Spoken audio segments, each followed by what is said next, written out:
Hey, what's up? It's the Ryen Russillo podcast, and we have a packed show for you today.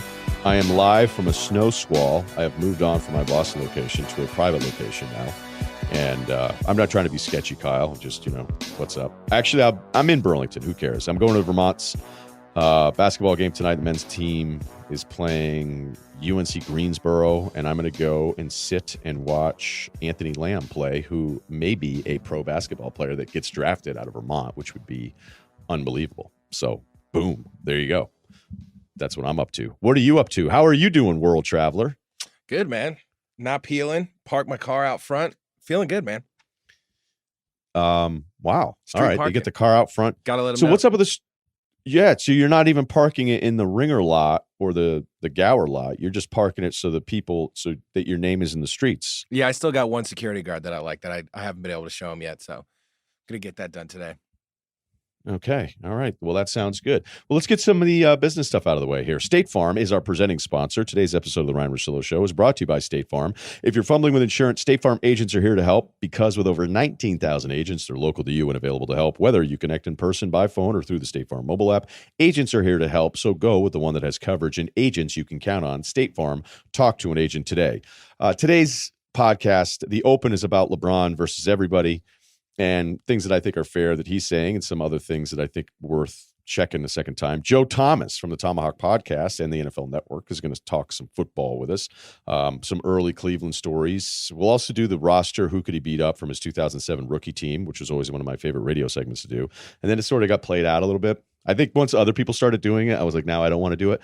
I'm so territorial about some of the stuff that I do when somebody else does it instead of like deciding to go over the top and continue to do my thing. I'll be like, all right, if other people are doing this now, I don't want to do it. But no one's really doing it, so I'm bringing it back. Boom.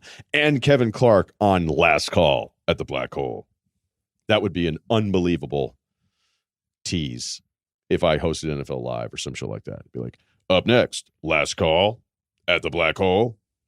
He was at the last Oakland game, if you don't understand what the hell I'm talking about. The show is also brought to you by DrinkWorks, home bar by Keurig, much like a premium espresso machine, but it makes cocktails instead. DrinkWorks home bar pods are made with premium spirits, real ingredients, and natural flavors. There are over 24 different drinks to choose from, so there's literally something for everyone. So funny. I am in my bartending home right now, and one of the guys that I was out to dinner with the other night said, do you remember what we used to serve? And I go, yeah, I remember. He goes, everybody's like a craftsman now. It's all craft cocktails, mixologist. He's like, we weren't that. I'm like, yeah, no kidding, we weren't that. Jack and Diet, Jack and Coke on it. But the thing that guys used to bring back was the old Stoli Raz and ginger. Some guys did Stoli Raz and soda. Stoli Rose was never as popular. Nobody wanted their liquor to taste like rose petals. Although there's an argument that there's some flower liqueurs out there, Saint Germain, that you can mix in with some other stuff. If you start to know that kind of world, you're at a whole nother level. Just do this. Ask your local spot. I didn't even mean to make that connection. Don't go anywhere. Get the DrinkWorks by Keurig, all right? And you can do your own deal. Throw a little Saint Germain floater on the top of that. Whatever. People are going to freak out. Girls are going to be at your party being like, this guy understands liqueurs? Unbelievable. No, it's the drink maker that understands it because they're creating bar-quality cocktails freshly made at the pulse of a button. The only way to get this amazing drink maker at a discount plus free shipping, you go to drinkworks.com. Use my code Ryen. That's RYEN. And by the way, when you think you're making fun of me by misspelling my name as if it's just so beat and played out. But thank you, DrinkWorks. The code again is Ryen at checkout to save $100 off standard website price and get free shipping. Don't wait. This amazing offer won't last, and it's only for my listeners. That's drinkworks.com and use my code Ryen, RYEN at checkout. And remember, please enjoy responsibly. DrinkWorks Home Bar is currently available in California, New York, Florida. Of course, it's in Missouri, Pennsylvania, and Illinois, with more states available for pre-sale. So don't feel left out. Check out the pre-sale stuff at drinkworks.com. Today's open is titled The Load Management Wars, starring LeBron James and Doc Rivers. Now, LeBron has been captain no rest now this entire year, and I'm not going to call him out for other times he sat down because LeBron, let's face it, the guy plays games, but I think there's some things to point out, some inconsistencies in his position now that it's like, load management, what the hell is that? Days off? Miss a game? Like, what's that all about? All right, because nobody's 82 games anymore, and Kawhi's not going to be 82 games. So when LeBron says this about load management, if I'm healthy, I play. That's just going to be your approach all year. I mean, that should be the approach. I mean, unless we're getting to late in the season, we've clinched, and we can't get any better or any worse. And, it could benefit from that. But, I mean, why wouldn't I play if I'm healthy? It doesn't make any sense to me, personally. Doc Rivers isn't going to like that because Doc Rivers, for those that only know him as a coach, a criminally underrated head coach of the NBA, but only know him as a coach, you don't realize that Doc Rivers was a tough guy player, okay? He was never the best player. He was never the best player on his team.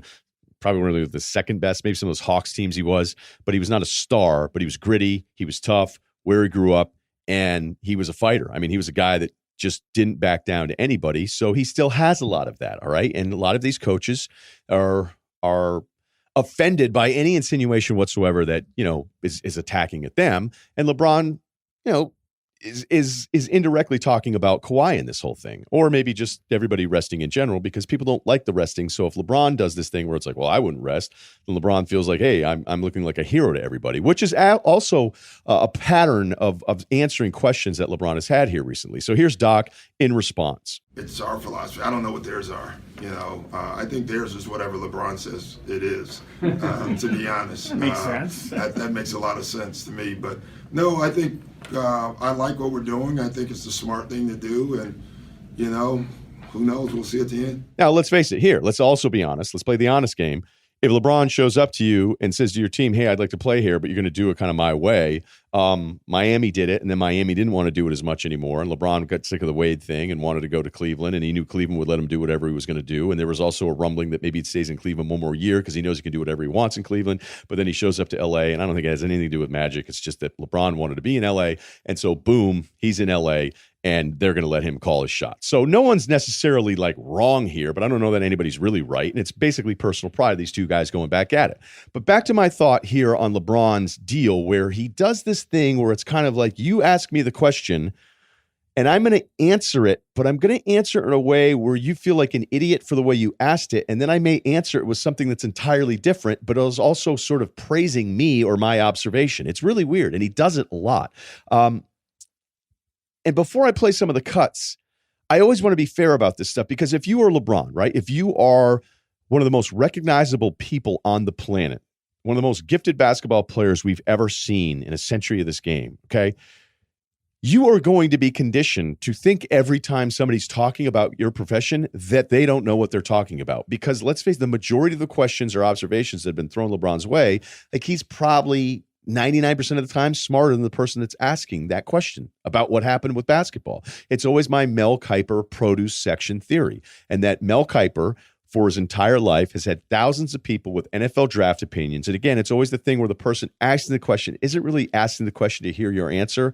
What they're doing is they're asking a question in a way that allows you to hear their knowledge on something. It happened to me just this past week. Somebody was asking me about something in the Celtics game. I said, well, you know what? When I got to know Chauncey Billups pretty well, and it wasn't a name drops, I thought I was actually giving this person a ton of information, a little nugget. Chauncey Billups used to say this about this and this play. And then I realized, I'm like, oh, wait, what am I doing here? I'm just going to stop because the guy's not listening to me, and all he's doing is trying to tell me his version of events because he wants to be able to tell me that he told me that I was wrong about something. And it happens all the time. It happens to Mel Kiper Jr. all the time. Can you imagine how many times it happens to LeBron where the first few words of the sentence he already knows, this is a waste of my time, I'm not going to listen, because he's conditioned to it. So I am understanding and aware of that. But LeBron, again, has had this pattern where he does this thing where it's like, even if you're asking an innocuous question or something simple, or maybe something that's a very well-crafted question, he'll answer it in a different way where it's like, nah, I'm actually the one that's I think that's just kind of what these guys do. I think it's kind of what they do, and LeBron's been doing it for a while. So he did it with load management. He did it about Dwight Howard, right? Where Dwight has been incredible for them, but he hadn't played in a year, and he made it out to be like it's some weird thing that Dwight is producing now, when a reporter asked him about this week. No, I've seen Dwight be special before when he averaged 35, 17, 5 blocks in the Eastern Conference Finals versus my Cavs. So him going 10 for 10 is nothing. What I've seen before, and knocking me out of a chance to play Kobe in the finals. Again, Dwight hadn't played in a year. So just because Dwight was awesome in the playoffs a decade ago, that you knew he was going to be good now, he hadn't played in a year. All right. He hadn't played in a year. He's been terrific for him. But I also think AD playing with Dwight, that helps Dwight on some of the stuff. And honestly, a lot of the Dwight stuff offensively is just as easy as can be because LeBron makes it easy that way. He also had this thing, LeBron, in 2011, where he was asked about shrinking in the fourth quarter by a reporter, and he came back and he was like, well, I'm the best player in the world. And LeBron was at that time the best player in the world. But it still was like a weird way to answer the question because LeBron at that point, losing to that Mavs team in those finals, a Mavs team that I think is actually probably the least talented of any teams that have won an NBA championship in the last 20 years, it was a weird loss. And it was a weird loss despite the fact the Mavs were overloading to him on his side, which he mentioned in one of his breakdowns, which was really smart and something most of us weren't picking up on. But it was this kind of, I'm going to say that I'm the best player in the world no matter what question is asked of me. And he also did it again in the 2015 finals where that team was really hurt. They were playing against the Warriors, and LeBron was asked about being outmanned. Do you feel a lot less pressure this finals run just because you are undermanned and you had some injuries as opposed to previous years? Nah, I feel confident because I'm the best player in the world. That's simple. So you hear that again in 2015. That's when we started flirting with the idea that maybe LeBron wasn't the best anymore. But LeBron was very protective of that. He was very anti-Steph. He had some serious Steph resentment. And we can talk about the Halloween party and say, oh, no, that was what the caterers do. Whatever, dude. You guys had a dead body of a warrior at the door threshold of a Halloween party, all right? So, like, let's not pretend it's like, oh, I can't believe anybody did this. Like, he had real issues with Steph and the Warriors, but he is doing this thing. And there are many more examples of you asked LeBron the question, he may not answer it directly, and it's both him telling you kind of why you're wrong and why he's awesome, which, again, he is awesome. And when it comes back to the load management thing, as we bring this back full circle, this is not somebody who's missed a lot of games, but he has missed games. If we look at his run, last year he was hurt, so I'm not knocking him for that. But he'd missed, I think, 17 games. He comes back for one, and then he sat that nationally televised Golden State game just because he didn't want to play against the Warriors. And then he played like the rest of the season until he didn't because it was just no point in it, and they were going to shut him down. So he's missed some games at times. And before he left Cleveland, he played 82 games in his last season there because he was sick of hearing about all the games he was missing when he really wasn't missing that many.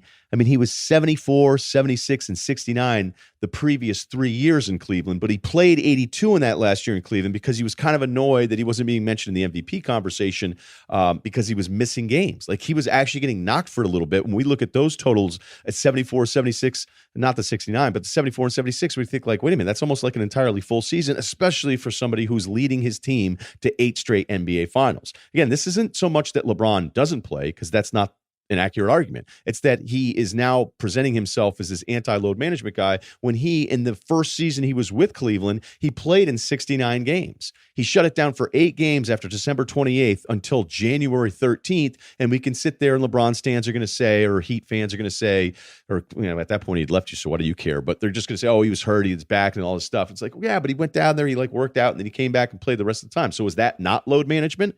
We're talking about him now 6 years ago. So his 82-game season with Cleveland, I think, was very motivated by the fact that he wanted to win an MVP, an award that he hasn't won since 2013 after winning 4 MVPs out of 5 seasons. He hasn't won that award since. So whenever I think of asking the person that is great at what they do about what's going on, there always seems to be this built-up initial reaction of, well, I'm going to tell you why you're wrong, because you are a god wherever you are. LeBron is a god in multiple cities. When I think of Nick Saban and the way he can be so contentious with the media in Alabama, but when he wants to take that stuff and travel somewhere else, it's not going to work as much. When Urban is sitting there telling people in Columbus, don't even mess with me, but then he's criticized outside of it, he's like, wait a minute, what the hell is this? Like, I'm a god back home, okay? It's happened. I remember Roy Williams, who I like a lot at UNC. He was on an interview in SportsCenter, and it was like a year plus after the academic stuff at UNC. Some could argue that it wasn't resolved. Some could say it's still a story. Nationally, it's a story. Locally, maybe you were over it and you didn't want to talk about it anymore. But Roy was upset. Like, wait, what are you guys doing? Like, why are you asking me about this on SportsCenter? This is a done issue. Well, yes, in your own backyard where people are afraid to mess with you, this is a done issue. LeBron is covered differently by the Lakers and ESPN reporters that are assigned to the Lakers that are there every single day than he would be, say, if he did a sit down where he wasn't as protected. I mean, that's just the reality of it. So to sit here and watch him have these answers about stuff where you're like, wait a minute, what? Like, I was supposed to know Dwight was going to be good this year because in 2009, his Magic eliminated you from the playoffs? Like, what the hell does that mean? And I'm not, again, I want to make this clear. I'm not saying LeBron is necessarily a hypocrite for criticizing load management right now because he isn't. Again, 8 straight seasons there where he gets to the finals, but he's had times where he's decided to not play games. So I don't know if that's any different. Now, this isn't like Wade with the Heat, where Wade played 76, 49, 69, and 54 games in his ages 29 through 32 seasons, those 4 years that he was a teammate with LeBron down there. But the Kawhi thing, even though I think it's annoying, especially when it's the nationally televised games. Again, me as somebody that has no connection whatsoever to any of the national broadcasts anymore, I just think it's bad for business. I think there's eventually a turning point where you have all your players who decide, I don't care, screw it. I don't care what we're doing to our partners. That's bad for business. And the NBA knows it, and the business partners know it. And I wonder how much that goes into the new negotiations of these TV contracts that are still years away from expiring. But I do know this. The Clippers are sensitive to the Kawhi thing, whether LeBron says it or I say it, because they feel like there's a long-term injury. And much like Doc says, hey, you guys are going to do whatever LeBron wants. That's what LA's approach is, meaning the Lakers. The Clippers' approach is very similar, and they were going to do whatever Kawhi wants to do. And the same thing for Paul George, because they wanted those guys as free agents, and every team would do the exact same thing to go ahead and grab those guys. But it really does get back to that whole theory that I'm not critical of LeBron for the answers. I think it's how you become conditioned. It's happened with all these different head coaches. It's happened to me for years. I mean, I remember talking to Bob Stoops. I went down to Norman, Oklahoma, 2008. They were playing Texas Tech. It was right after Texas Tech had beaten number 1 Texas. And I was hanging out with some of the staff guys on the night before I was going to do the interview with Stoops. I got into town a couple days early. And they were like, hey, get a load of this idiot from ESPN. He's going to interview Stoops tomorrow. He's got like a one-on-one with him for 10 minutes for his radio show. And let's go over your questions. I was like, all right, well, the first one I was going to ask him is, why is your defense slipped when your calling card is defense? And they all start laughing hysterically, pounding their beers on the table, going, this idiot just flew in here. Like I'm some big city slicker, by the way, like Clarke Gable, because I want to ask a couple Oklahoma Sooners questions, by the way. Outdated reference. But they were like, what's your next question? I was like, well, I was going to ask about the depth at the top of the Big 12 versus the top of the SEC, and that the SEC has been the better conference. They're like, oh, Jesus. They're like, what are you, got a death wish? So I roll into Bob Stoops' office the next day, and I start right in and be like, hey, this has always been a defensive team, but now we're just seeing like your numbers against certain, offenses. You guys, aren't even close to where you were. And Bob Stoops is like, what you fail to realize is that the yards per play versus total yards, and you don't understand. And I was like, oh, here we go. And I'll just admit this too. I didn't like Bob Stoops in the beginning, and who cares, because I'm me and he's Bob Stoops. I ended up we all did a 180 on Bob Stoops. Like we all were like, you know what, I kind of like that guy. He's a sassy old one, right? And then I asked about the SEC thing. He's like, well, look, that was him. That was him being prideful, the same way Doc Rivers is being prideful, the same way LeBron is being prideful about his teammates. Hell, I'll give you 2 bad examples. I remember talking to Scott Drew, the head coach of the Baylor basketball team. He was in studio, and I'm like, man, when I watch you and you're on offense and you have a bunch of 6'9" guys that can all dribble and not shoot, like it seems like it's tough for you to score. And he gave me the biggest FU face, but he wasn't going to do it because he's religious, because he reminds you of that all the time. He just looks at me and goes, well, that's really interesting because we were like second in the country in offensive efficiency. I think I went back and looked up the numbers. They were higher than I thought, but I don't think they were number 2. And he was letting me have it. And he was letting me have it in a way it was like, oh, here you are, outside guy, thinking you know what you're talking about, and I'm going to set you straight. And I was like, okay, I guess I got that one wrong. But again, I wanted to be like, yeah, again, I think in the tournament when you guys need a bucket in the half court, you're not going to get it, whatever. I remember Greg Schiano stopping by ESPN, working there for a while. And you'd ask him a question. He'd look at you and you'd be like, hey, Greg, you're on like NFL Live at 2:30 Eastern for 30 minutes today. Like, relax. We're like, what is this? Like, loosen up. There's no more secrets here. I mean, hell, I've done it to people. Like I've mentioned, I mean, I've had people do it to me at ESPN that I worked with, former coaches. There's 2 in particular, 2 of the guys that have spent more time talking shit about me, where I always think the funny thing is when you're going to talk behind somebody's back, make sure the people, your audience, like you more than the subject matter, because then people would always come back and talk to me about it because they were like, oh, that Russillo guy thinks he's a GM. He wants to be this. He wants to be that, blah, blah, blah, blah, blah. He doesn't know the sport. I've always admitted I don't know the sport. I know that LeBron knows more about the sport. I know that Greg Schiano. I know that Urban Meyer. I know that Bob Stoops. I know that even Scott Drew know more about their sports than I do. But it doesn't mean every question is terrible. And that's what happens with some of these guys at the top. Okay, before we get to Joe Thomas, I want to remind you, as the weather gets chillier, a lot of us start craving cozy nights in. Make the most of your homebody time with a new Burrow couch. That's right, the holidays are coming up, and chances are you'll be having guests over instead of showing them that beat up old hand-me-down couch, show off a brand new Burrow couch. This Black Friday and Cyber Monday, you may have upgraded your space with a new TV or gaming system. Shouldn't you upgrade your furniture too? Upgrade to a new Burrow couch and maybe a new Burrow rug. Burrow sofas are customizable. Pick your fabric color, leg finish, armrest style, and length. Even add a chase lounge or ottoman or both. Burrow's durable fabric is naturally scratch and stain resistant, and each sofa comes with built-in USB chargers. They're easy to move and easy to set up. I can't express that enough. You're going to figure out your room. You're going to figure out all the pieces. You're going to put them together. And if you ever need to move and take them apart, couldn't be easier. Huge advantage with the Burrow line of furniture. You can do it yourself in just minutes and add or remove seats as needed. And Burrow offers more than just sofas. Their Genius Sleep Kit transforms your comfy sofa into an even comfier bed. And they just launched a collection of functional, affordable rugs and coffee tables. Get $75 off a new sofa and free 1-week shipping at burrow.com/Russillo, Russillo. That's Burrow, BURROW.com/Russillo for $75 off a new Burrow sofa. Okay, he is a future Hall of Famer, and I always find his career fascinating in that he was always the quiet man as the left tackle, one of the best left tackles we've ever seen with the Cleveland Browns, and now the co-host of the Tomahawk Podcast and NFL Network coverage. He's got some games coming up as well. Joe Thomas joins us.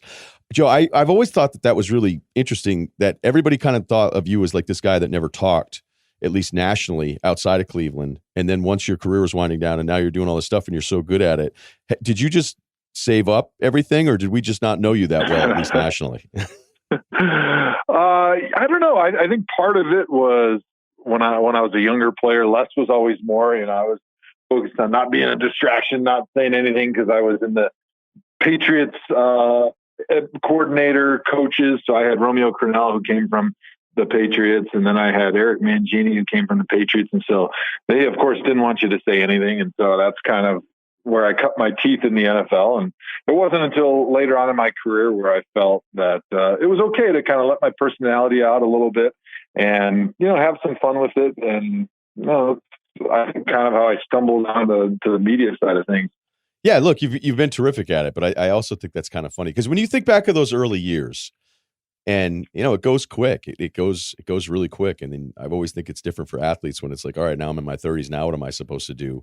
Like how different is it when you look back at the start of your career and think like, I've had all these different coaches, we had all this changeover, I knew I was pretty good, but you probably didn't think that long that your team wouldn't have any kind of success. I think as a player, you always have to get your mindset to start a season that we can win the Super Bowl, because that's how you get the most out of yourself.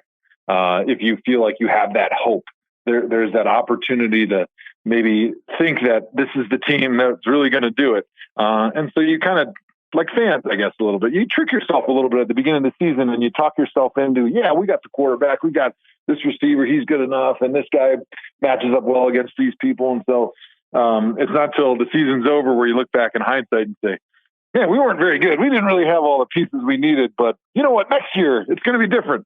And, you know, it's not until your career's over that you look back and you say, wow, we didn't have as many good teams as I thought we did going into the season. And wouldn't it have been great to have at least one team that made a run and had our chance in the playoffs, and we were playing for something meaningful in December and January.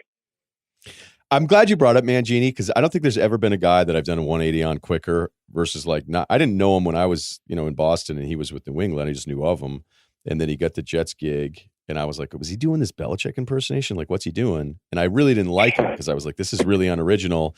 And then I got to know him hanging out in, you know, Connecticut, and then him working at ESPN a little bit. I was like, oh my gosh, I really like this guy. And he's a completely different guy when you get to know him versus the guy he tried to portray as a head coach. Did you enjoy Mangini? Did you like him, or was it tough for you to process a guy that felt like he was doing a Belichick impersonation?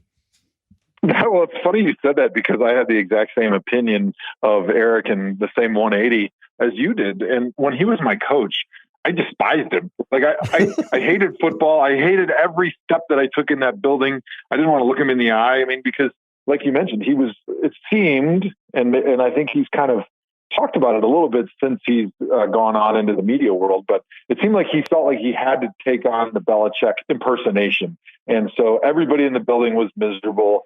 You had to do all these silly mind games, and you had to put up with all of that stuff that he saw and he learned from New England, rather than just kind of being himself. And I think that was maybe one of the things that if you talk to him, he'll say, if he gets another opportunity to be a head coach in the NFL, whether he wants to or not, but if he gets that opportunity, he won't be afraid to be himself because he's extremely likable. He's funny. He's witty. He's very, very smart. He knows the game of football as well as anybody I've ever been around. But I think what held him back a little bit is he felt like there's an internal pressure to be Bill Belichick. And as a head coach, whenever you try to be somebody that you're not, it just doesn't work out. But now that he's gone on and done other things, I actually have, in hindsight, a lot of appreciation for the things that I learned from him, especially now that I've gone on into the media things. He taught me a lot about the game of football outside of just being an offensive lineman. And we're actually good friends to this day. I really like him now. But at the time when he was my coach in Cleveland, I really did not like him very much.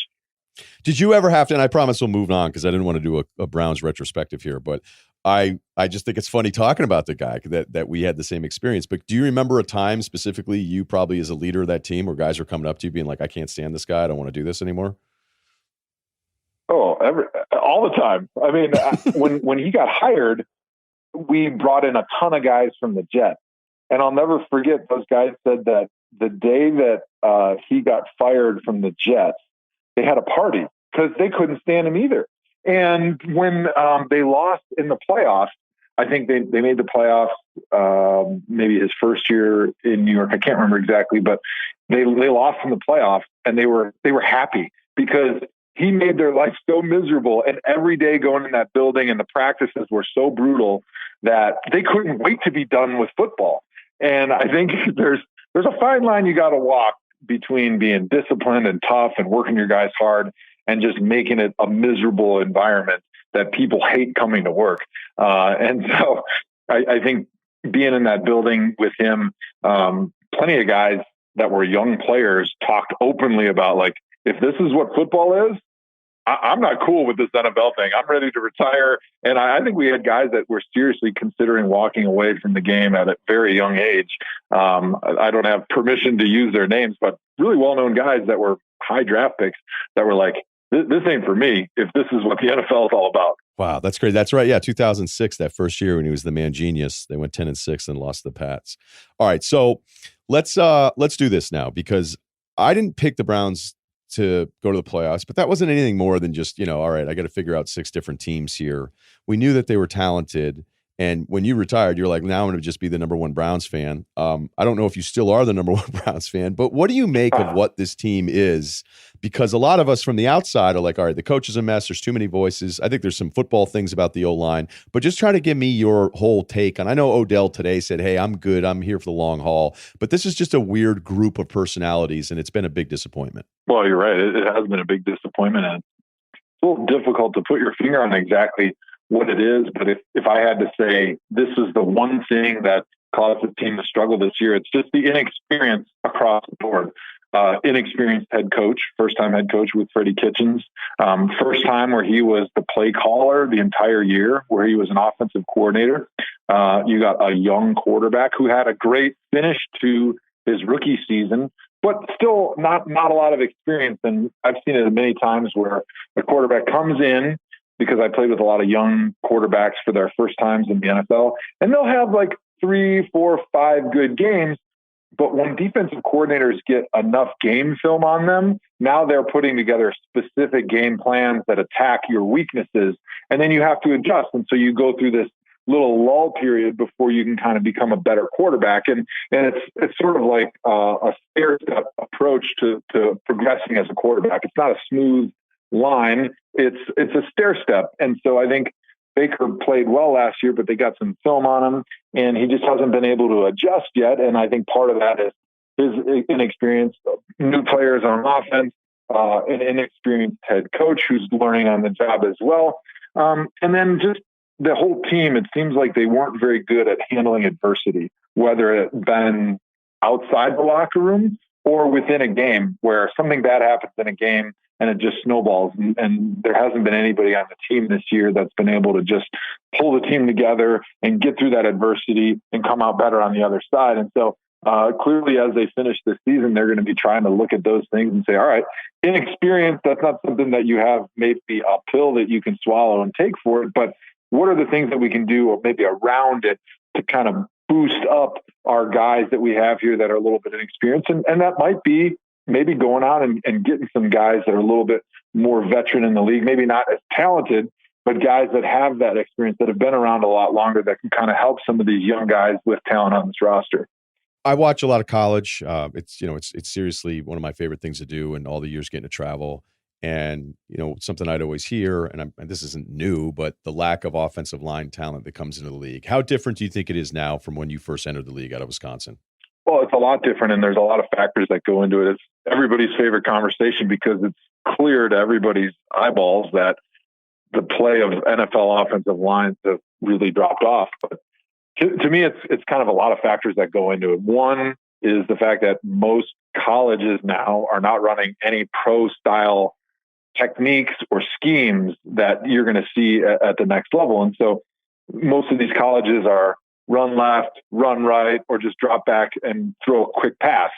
And they're not teaching them the techniques that they're going to carry over to the NFL. When I was at Wisconsin, we were running the same techniques and schemes for the most part that I was running my rookie year in the NFL. And then I would use throughout my career. And as an offensive lineman, you're doing something from a technique standpoint that is very unique and unnatural. You're moving backwards in a gorilla stance and you're trying to hit people with your hands. That's not natural. Like a receiver, you've been running since you were 3 years old. Like that's easy. You're running. If you're a defensive lineman, you're running forward and you're tackling people. You've been doing that since you were a kid. When you're a quarterback, you've been throwing things your whole life. So these are natural things that you've done your whole life. But learning to be an offensive lineman takes years and years of practice. And so when you come to the NFL as a rookie, you may be talented, but you're learning stuff for the very first time. And so that learning curve is steep. Then you got to mention, of course, the fact that there's less practice time, right? You're not hitting as much. And part of, especially run blocking, is you have to learn it with pads on. That's the best way to learn it. And so I think that's part of it as well. But also, I think one part that is often overlooked when you talk this conversation of what's happened to offensive line play in the NFL is defenses have become much more exotic. Gone are the days where everybody just plays a 4-3 and everybody's gap sound. And as an offensive lineman, all right, my defensive end's lining up outside of me. And he's going to rush up field and he's definitely afraid of giving up his gap. Defenses are much more into risk taking nowadays because they understand that an interception or a strip sack or a sack that stops a drive, it's something that can change the game on a dime. And with offenses in the NFL being so prolific and scoring so much, it's not as much about bend but don't break defenses because that doesn't win. In the NFL, winning defense now are guys that can get turnovers and make huge plays because it is such a scoring mentality in the league. But also, I think the other thing is defensive linemen have just gotten much, much better. There's a lot of guys that train in the offseason with karate guys. They're just pass rushers. And pass rushers have become so much more of an art. It's so much more refined that overall the talent on defense and the skill sets have just far surpassed what you're seeing from an offensive lineman standpoint. Wow, that was a very in-depth answer. I appreciate that. There's a lot going on there. Your nap is over. Time to get back to podcasting. No, not at all, man. Anymore. Look, I mean, it's so much easier. Everyone's just like, hey, there's no offensive lineman anymore. And you gave us a better example of it. All right. So I have a couple more things I want to hit on here because I've also admitted sort of a theme on this podcast, whether it's me talking with McShay and the draft stuff or other guys or Chris every Monday. Like I've had a harder time trying to identify guys on Saturday that I can play on Sunday, a quarterback, because everybody's numbers are sick. Completion rate doesn't really mean anything anymore because it depends on kind of what the throws are that are out there. And then on any given Sunday, like somebody could put up some crazy numbers now, especially with younger quarterbacks in the beginning. So what do you look for in trying to find a guy that can carry a team as opposed to a guy that's just putting up numbers in their system isn't necessarily somebody that you can trust? Like what defining things do you look for at the quarterback position to try to sift through all these absurd numbers? Well, that's a great question. And that's the problem that NFL evaluators have had for decades. But to me, there's a lot about the person, the professionalism, the approach that they take to the game, how they deal with their teammates, because in the end, the quarterback is the head coach, it's the CEO on the field. And really, he's the CEO for all the players because as a head coach, your liaison between yourself and your team goes through the captains, yeah, but really it goes for the quarterback. The best teams in the NFL have a quarterback who's a great leader. And so those leadership, those intangibles, the professional approach that they take, that's the qualities that I really am going to say, if I'm picking a quarterback, there is no excuse. There's no exceptions to that rule.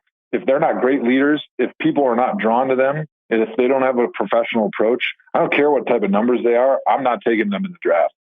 Yeah, no, it's just so hard. It's so much harder now. But I also think the rules are different because, guys like Baker and Kyler would not have gone. They would have been 3rd round picks, 4th round picks, maybe 10 years ago.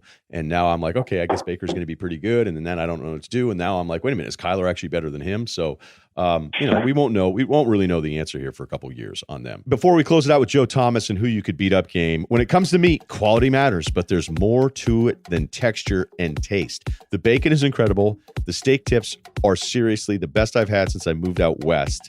And that was one of the reasons I almost stayed in the East Coast, was strictly for the steak tips. Shout out to a different place, and I'm not going to shout out in an ad that ButcherBox paid for. So there you go. So ButcherBox is bringing it, and the bacon is incredible. The chicken breast, the whole deal. I am loaded up. Every month, ButcherBox ships a curated selection of high-quality meat right to my house. All the meat is free of antibiotics and added hormones, packed fresh, shipped frozen, and vacuum sealed, so it stays that way. And with options like 100% grass-fed and finished beef, free-range organic chicken, heritage pork, wild-caught Alaskan salmon, and sugar and nitrate-free bacon available for just $6 a meal. ButcherBox is the most affordable and convenient way to get healthy, humanely raised meat. They even have free shipping within the continental U.S. Right now, you can get 2 pounds of ground beef, 2 packs of bacon, absolutely free, plus $20 off your first box. Just go to butcherbox.com/dual, D-U-A-L, or use the promo code DUAL at checkout. That's butcherbox.com/dual, or use the promo code DUAL at checkout. Let me close with 2 guys that have been playing that have been great. When you watch Rodgers, there's numbers that say he's average. There's other numbers that say that he isn't. I still would think that I trust him more than what do you see with him compared to his peak? Well, when I watch Aaron Rodgers, I'm still seeing the same greatness that I was seeing for the last, 12 years or so that he's been the starter, but he's just not being asked to do as much. And I think that's a compliment to Matt LaFleur and the team that they've put together in Green Bay, because now they actually have a defense that can stand up and make some plays. They've got a running game that can run the football. And so I think Aaron Rodgers understands that he doesn't just have to put the whole team on his back all the time like he used to. It's not the Aaron Rodgers show. It's, if we need Aaron Rodgers, he's going to be there and he's going to be as good as always, but he doesn't always have to be Superman. And I think that makes him a more balanced team, and that makes him a better team, and a team that's more ready and more suited for a good run in the playoffs. And I wouldn't be surprised to see the Green Bay Packers in the Super Bowl as the NFC representative, just because of the balance. And when you're a balanced team, when you're a team that can run the football, you can play defense. And, by the way, we've got Aaron Rodgers, who, if we need a 2-minute drive, he's one of the best in the business of all time at doing it. That's a team that matches up well against any opponent versus, hey, all we've got is Aaron Rodgers. If they come together and they've got a good secondary, we're pretty much screwed, because if Aaron Rodgers can't score 35 points with his arm, we can't win anymore. And so I think this is probably one of the better Green Bay teams we've seen in a long time. Okay, so you're not in that group that's like thinks we're seeing a significant decline in Aaron Rodgers the last couple of years. That seemed pretty clear from your answer. Absolutely. I'm seeing the same Aaron Rodgers that I've always seen. This media thing works way better if you just say he's washed. I would start the other way. I know that you're new. Aaron Rodgers, he's a scrub. You might as well get rid of him now and go with the backup, who I don't even know who that is. But okay, what about Brady then? So the common theme with Brady is, he's declined significantly. He's too old now, or he just doesn't have any weapons anymore. No, I think when you watch Brady, there's been a gradual decline the last couple of years because of age. It's just natural. But he's still got the arm strength. He just doesn't have the accuracy as much as he has in years past. But we're seeing a big drop-off in their offensive production, primarily because the loss of Gronk. For years and years, Gronk was that huge weapon in the middle of the field where he could open up defenses, open up secondaries, and that allowed all the underneath things that Brady and Edelman were always so good at. They would kill you. They would just methodically move the ball down the field with the underneath stuff. And as soon as they saw a good matchup with Gronk on somebody, they would hit you with a big play. And so that balance in the defensive secondary was so good for him. And it really allowed him to open up a lot of stuff in the running game because nobody wanted to get beat by Gronk, but they were willing to give you running plays and they were willing to give you the underneath stuff to Edelman. And so that balance that they had on offense was really good. Well, since then, they've lost the tackle and they've had an injury problem on the offensive line. So now they can't block as well. So Brady doesn't have as much time. Brady lost Gronk. So now his only weapon on offense is Edelman, and they can't run the football. And so now defenses are saying, well, we don't have to worry about the ball going down the field. So now we can kind of focus our underneath coverage a little bit more on Edelman. And it's causing what a slight decline in accuracy from Brady to become something that's much more noticed because he's being forced to throw the ball in such tight windows and he's not able to do it as consistently as he used to be able to, that we're saying, oh, there was this huge clip all of a sudden this year when really it was more of a gradual decline and it was more a story of bad offensive line play and a loss of Gronk. Before I let you go, is the game that we used to do on the radio where I go back and look at a year, and I'm going to go back to a young babe in the woods, 2007, Joe Thomas, 23 years old. And who could you beat up on your team? So I've got 5 names here from that roster, and you're going to tell me whether or not you would beat them in a fight. All right? Are you ready? All right. Okay, we've got some characters on this team, too. I forgot. So there may be one guy whose name I'm going to leave out of this. Let's go with Charlie Fry. Yeah, that would not be an issue. Quarterbacks, even Charlie was kind of a tough guy quarterback, but even tough guy quarterback, no match for a big offensive lineman. We build up to this. How about Cameron? Yeah, I know. Well, look, I mean, I don't want you being too fake humble on me here where you're like, oh, you never know. Let's go with Cameron Wimbley out of Florida State. A lot of length, decent size, 6'4", 260. Yeah, I think Cam's got me. I went against him every day in practice for a couple of years, and he was a tough guy. And, most of his sacks came around the edge where he had this really good dip and rip around the corner, but he actually was a really, really good bull rusher. He had a pretty, what we used to call a concrete head, where he would bull rush you and he'd headbutt you. And so I think with that concrete head, he would be tough to knock out, and definitely a guy from Florida State, tougher than a Wisconsin guy. Okay. All right. I hope you're not being too nice about this. All right. Let's go with the old bull, old man Willie Mcginest. He was 36 with you at that point. I see him at the gym now. I can't believe he's like close to 50. He looks incredible. But I don't know. 36, the young buck, 23-year-old Joe Thomas. What do you got? Yeah, that was easy. Willie used to do a lot of boxing training in the off season. He was a well-known fighter in the locker room. And I think he dusted off one of our offensive linemen one time over a pair of shower shoes. And so after I heard that story, I wasn't messing with Willie. He was a tough guy then, and he's still a tough guy now. It's pretty amazing to watch him work out, being that we both work at the NFL Network, and he's still jacked up. I still wouldn't mess with him. Okay. All right. That one's fair. Let's try this one. Braylon Edwards, 24, out of Michigan. He's a big receiver. Is that an insult? Yeah, he was a big receiver, and maybe in the receiver room he can hold his own. But I think he would have been a layup for me. That would have been an easy one. I was always a little scared off of his pre-draft thing when he said he wanted to be a model. I was like, Cleveland. I'm not sure there. Okay, last one. I'm not going to say Kellen Winslow. We'll leave him out of this. Jamal Lewis. Ooh, I think Jamal's got me too, because he was like a little Mighty Mouse. He's, I don't know, 6'1" or 6 foot tall, but he was like 245. And I'll never forget in the weight room one day, all of a sudden I saw him in there, and he was a guy that no matter what group was lifting, he was never in there. And I asked him, I'm like, hey, Jamal, what's going on? Why don't you lift weights? He's like, hey, bro, I don't lift weights because I don't want to get too huge. And I'm like, okay, that's all I need to know. So I'm pretty sure that he would kick my butt, and I would never try Jamal Lewis. He was a tough guy and a Mighty Mouse that didn't lift because he didn't want to get too big. That's what a terrible set of genetics to have. That if you lifted, you would get too big. Again, you could check out Joe Thomas and Andrew Hawkins, his podcast Tomahawk, and he's going to be doing some NFL stuff this weekend with the Houston Texans and Tampa Bay Bucks matchup on NFL Network with Rich Eisen and Nate Burleson and everybody. So yeah, man, hopefully we can do this again. I really appreciate you doing it, and have a great holiday. All right. Cool. Appreciate it. Thanks, Ryan. Give it up for Joe Thomas. Kevin Clarke joins us in just a moment. But a serious note here, man. Here we go. You know the risks of driving drunk. There could be a crash. People get hurt or killed. You get arrested, incur huge legal expenses, and possibly even lose your job. According to the NHTSA's Fatality Analysis Reporting System, 839 people lost their lives in traffic crashes involving a drunk driver during the month of December 2018. During the Christmas and New Year's holidays in 2018 alone, there were more drunk driving-related fatalities than during any other holiday period that year. It is illegal to drive with a BAC at or above 0.08 in 49 states and the District of Columbia. No exceptions. In Utah, the limit is 0.05 BAC. On average, a DUI could set you back about $10,000 in attorney fees, fines, court costs, lost time at work, higher insurance rates, car towing, and more.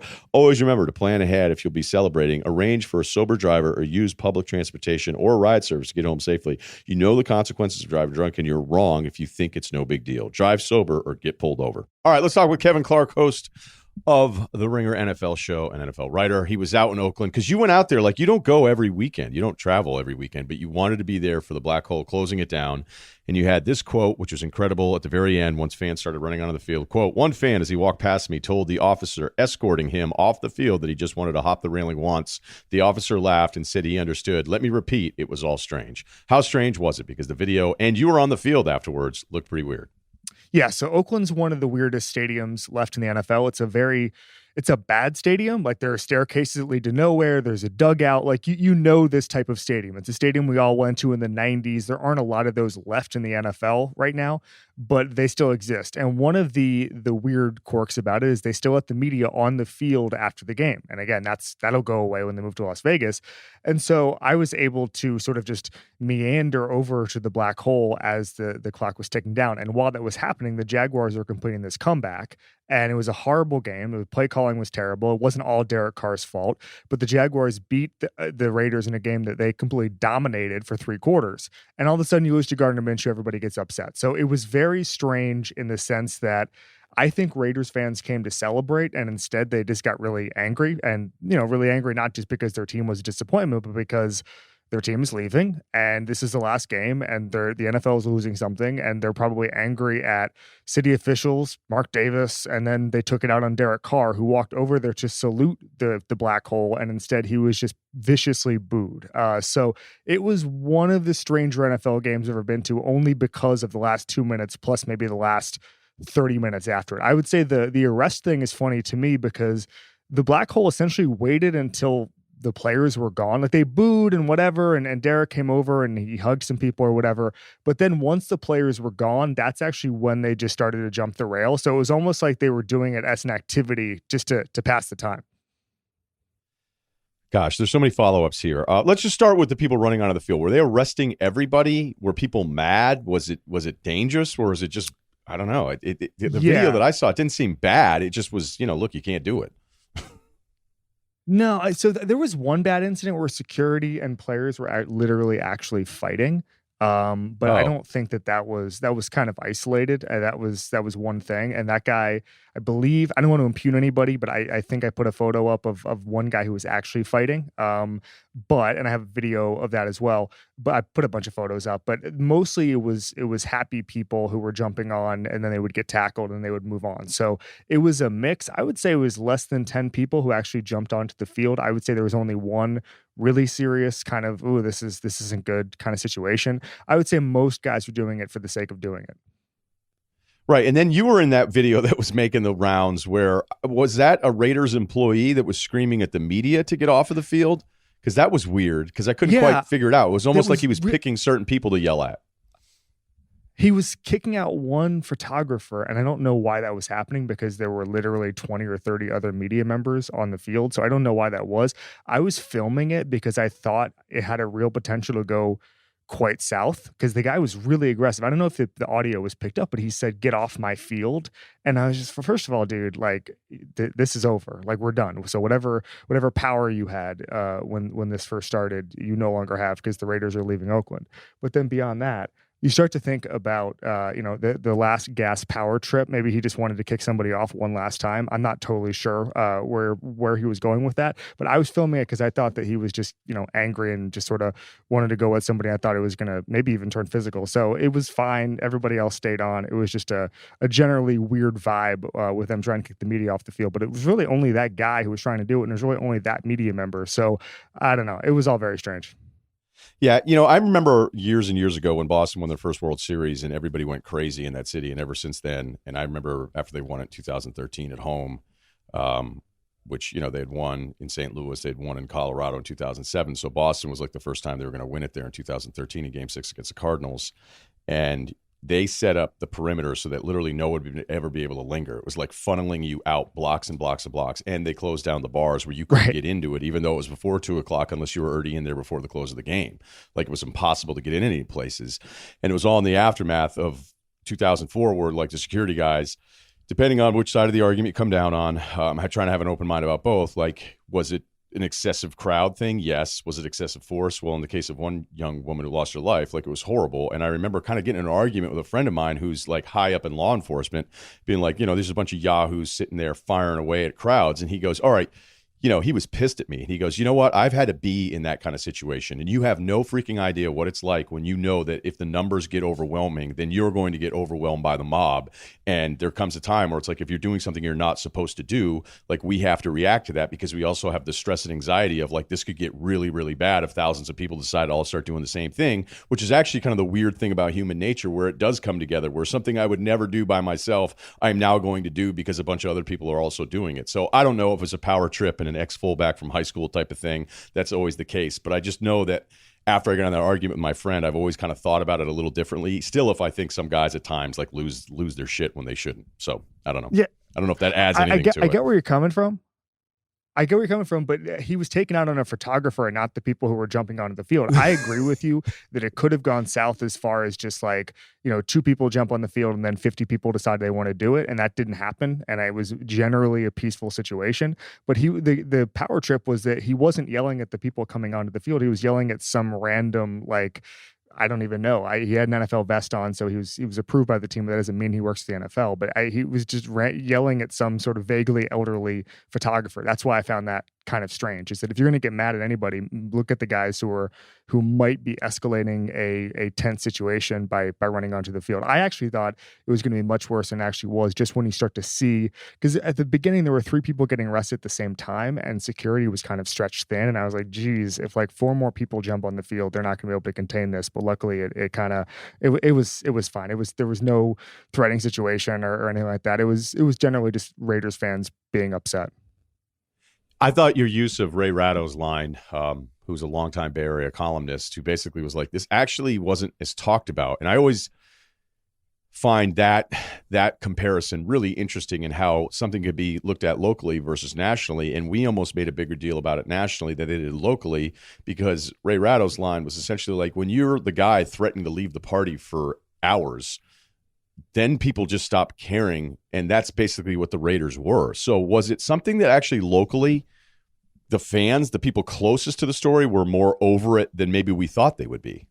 Yeah, I mean, remember, this was supposed to be, the finale was supposed to be last year, and they were going to play a temporary situation this year. That ended up not happening, so they're back in Oakland. So this was really, I was at the Niners practice, and I started telling people, media, that I was going to this game, and a lot of people locally, even in the media, had just forgotten that they in their market, a team was saying goodbye for the last time. It was actually kind of strange in that regard. So I think that it seemed, listen, one of the things about Raiders games is they have such a national fan base that a lot of the people, I was actually kind of listening in to TV interviews in the parking lot and stuff like that. And there were a lot of people who flew in from LA or New York or Boston or whatever.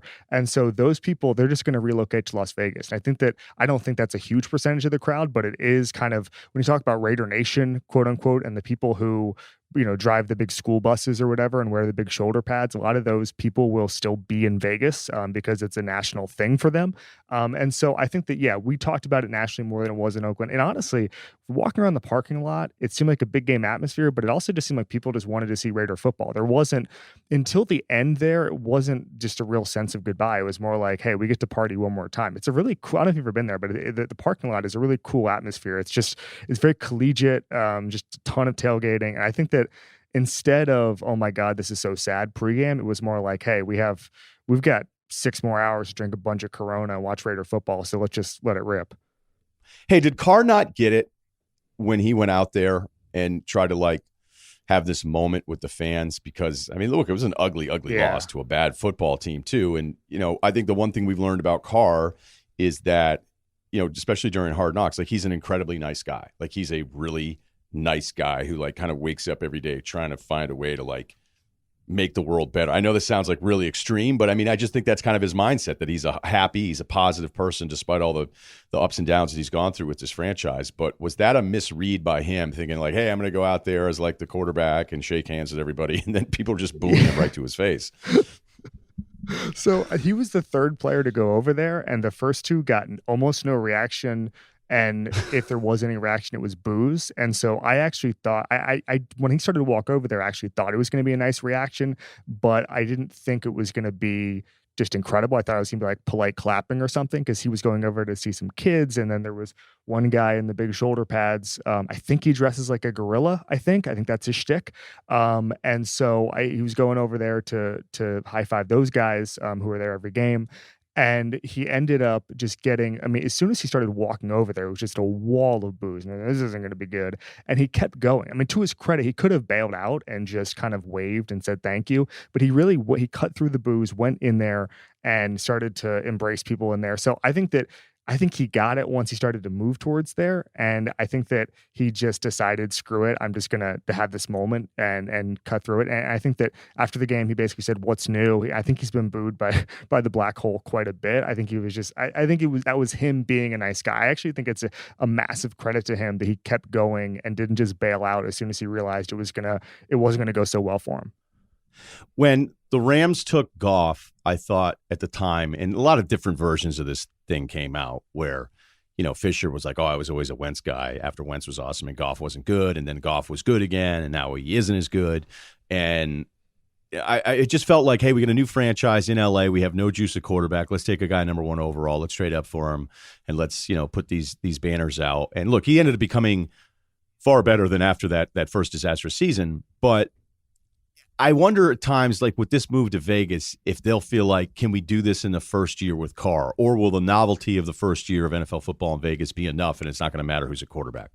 Great question. So Derek Carr, I believe Derek Carr is building a house near John Gruden's. I think that he, at least for the short term, thinks that he is the Raiders quarterback going to Vegas. I think there's a baseline of competence there with Derek Carr. I know that at times that it's not seemed like he's the answer, but I actually think that they can win 8-9 games next year with Derek Carr, and he can be sort of a mini answer, a short-term answer. He is not an elite quarterback and probably never will be, but he is a very competent quarterback, and I think that's kind of what you need in your first year.